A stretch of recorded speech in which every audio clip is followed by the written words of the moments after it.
لا تتحدث أمام الناس عن أحلامك، احذر لصوص الأحلام. للأسف كاين ناس تقعد تسمع وتحوس تفهم وش رانا نديرو وش ما راش نديرو، كلمة من هيك وتخطف تلك الفكرة وتروح تجري هي الأولى تنفذها، تقولك لا مشروعي انت خاطئك. احذر. في وقتنا الإنسان الحالم الطموح اللي عنده أهداف، اللي تسيبه شاطر يروح من هيك يطيح يعاود ينوض يضحك رغم كل ما يمر به ويستمر في سبيل ذلك الحلم والهدف، يولي عنده عديان. أنا نقول لك خدم في السكات وخليهم يلوموك. على واش راح يلوموك؟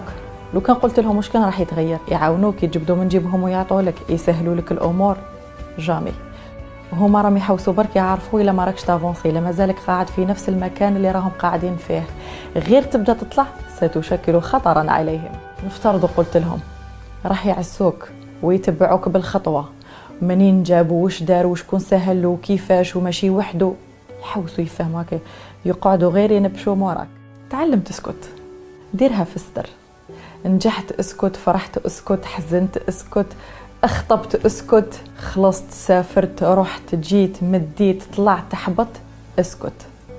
ديرها في الستر وخليها، كي تصدق لكل مقام مقال، واحد ما عنده الحق يلوم.